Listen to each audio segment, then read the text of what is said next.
Hello and welcome to another Tabletop Games Blog Saturday review. It was a glorious time of progress, industry and opportunity. The turn of the 20th century promised so much, and if you were flush with cash, there were plenty of opportunities to invest and reap huge rewards. That was especially true for the railroad industry in the United States. In one place alone, there were 5 companies working together to build the greatest station in the world. They all bought stock in one of the potentially most lucrative companies in Chicago. Their hopes and dreams all began at Union Station by Travis D. Hill from New Mill Industries. I'm slowly trying to steer my games group towards 18xx games via a circuitous route of all manner of train games. From the quick and easy-to-learn pick-up-and-deliver game Small Railroad Empires, to the slightly longer and more involved cube rail game Lose on Rails, and now to another cube rail game, Union Station. The journey is nearly at its end, and the first 18xx game is on the horizon. Hopefully, it won't be the group's terminus, but merely a change to another line that will take us around the world.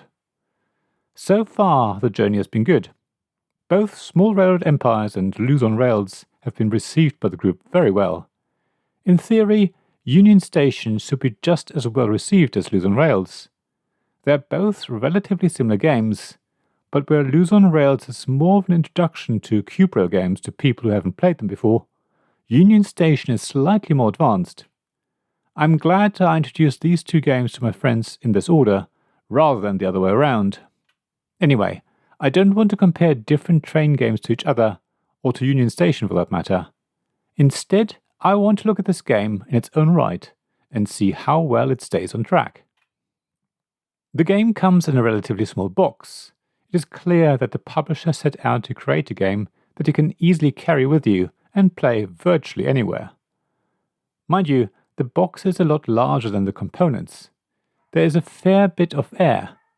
That's all due to the size of the game board, as is often the case. The board is folded twice, which makes it pretty small, but it still takes up quite a bit of space. There's a deck of cards and lots of wooden discs. These on their own could easily fit into a standard deck box, making them really easy to put in your coat pocket.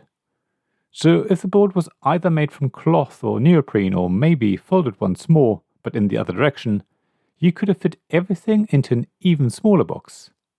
Come to think of it, I dimly recall that the publisher was hoping to fit everything into a smaller box. Anyway, even as it is, the box isn't huge. You'll have to put it into your backpack or handbag rather than your coat pocket, but that's not much of an issue. What's really neat about Union Station is that it plays pretty quickly. That's another plus for a game you want to take with you.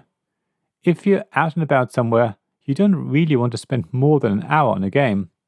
However, as long as it's not too windy and there's no rain, you can easily play this game on a picnic table or in the pub.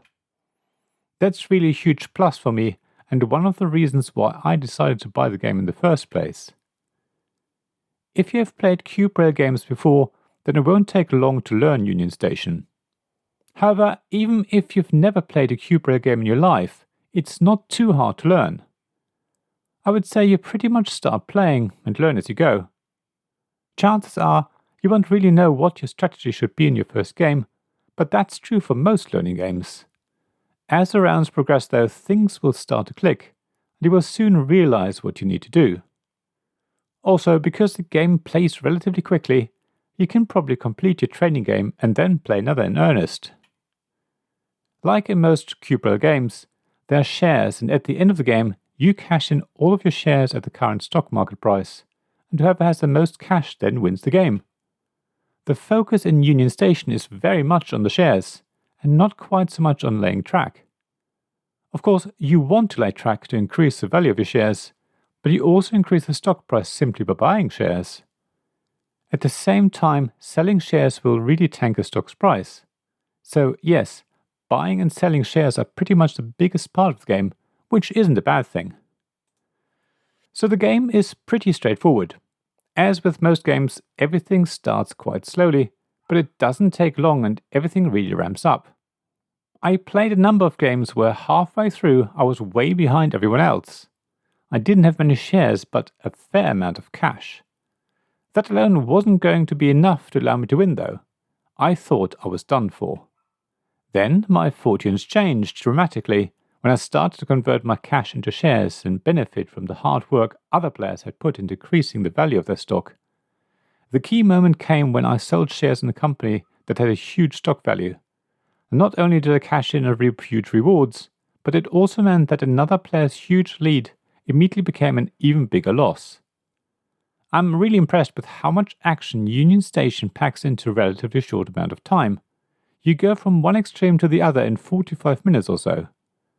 Every turn, things change, and when the game comes back around to you, you need to look at the current situation and make decisions based on how things are now, rather than how they were on your turn. That makes the game much more tactical rather than strategic. It also means that sometimes players can take the time to make a decision. That's especially true towards the end, when everyone tries to work out what action gives them the biggest benefit. Even so, the game is over in about an hour or less. It certainly doesn't outstay its welcome. In fact, you usually want to play it again right after you've finished. I do have a few niggles with Union Station though. There's a huge amount of housekeeping to be done, at least in the first part of the game. You constantly move shares along to update how they affect a share's value when they're bought. You also have to remember to move the dividend tracker and the 5 company dividend markers. It's only when all shares are at the far end of the offer row and all 5 companies have moved to the bottom dividend slot that things settle down. Before then, it's really easy to forget what to do. The other niggle is that the rulebook wasn't completely clear to me. It all made sense when I started playing the game for the very first time. It's nothing major and you'll soon work it out.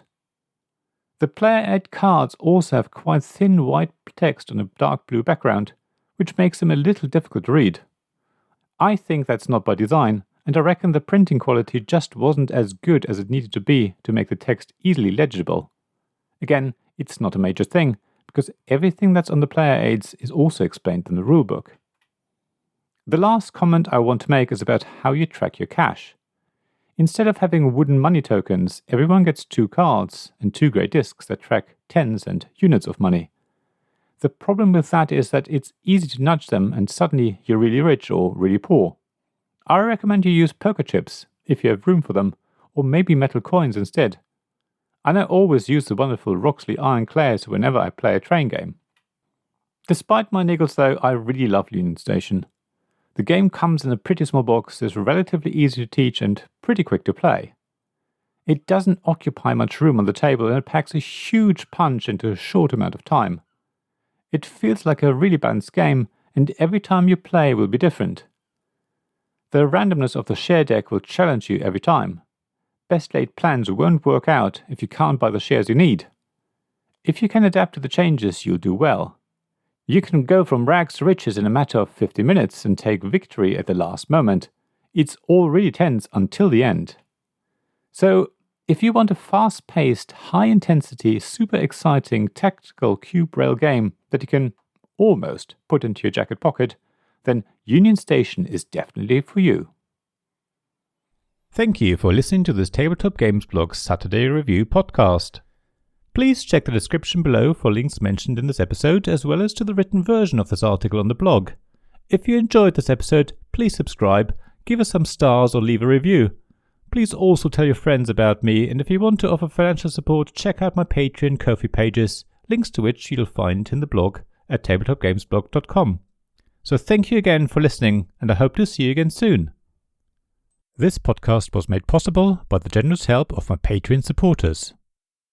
Royal Patrons Nicholas Higgins and Sean Newman, Magic Champion Zeb Hicks, Castle Guards David Miller and James Naylor, Dice Masters Alex Bardi, Paul Grogan and Robin Kay, and Shining Lights Gavin Jones, Sarah Reed, Richard Simpson and Tim Vernick.